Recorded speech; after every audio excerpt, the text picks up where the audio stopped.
지난해 보이스피싱, 즉 전화 금융 사기로 5만 명이 2,400억 원이 넘는 피해를 본 것으로 나타났습니다. 특히 피해 가운데 148억 원은 가상통화로 빠져나갔습니다. 김장하 기자가 보도합니다.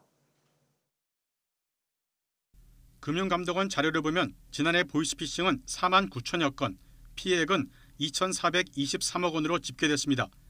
2016년과 비교해 피해 건수는 9%, 피해액은 26% 늘었습니다. 지난해 말에 8억 원의 피해가 발생하는 등 전화금융 사기 피해 가운데 148억 원이 가상통화로 인출된 점이 주목됩니다. 사기범은 피해자의 개인정보를 이용해 가상통화 취급업소 회원으로 가입한 후 해당 취급업소 계좌로 돈을 송금받아 가상통화를 구입하고 이를 다시 전자지갑으로 넘겨 현금화했습니다. 자동화기기 인출 제한이 적용되지 않아 거액의 출금이 가능한 것이 가장 큰 특징입니다. 그렇기 때문에 사기범들이 가상통화를 많이 이용하고 있는 것으로 보여집니다. 보이스피싱 유형은 저금리 대출로 갈아타게 해주겠다면서 제도권 금융기관을 사칭하는 대출 빙자가 가장 많았습니다.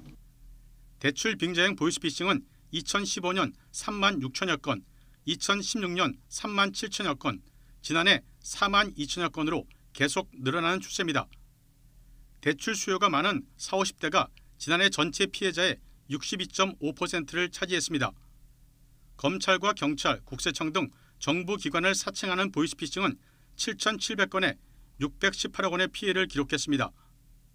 이런 정부기관 사칭형은 주로 교사와 간호사 등 20, 30대 여성을 노렸습니다. 20대 남성은 취업을 미끼로, 50대 이상은 가족 납치를 미끼로 한 보이스피싱에 주로 속았습니다.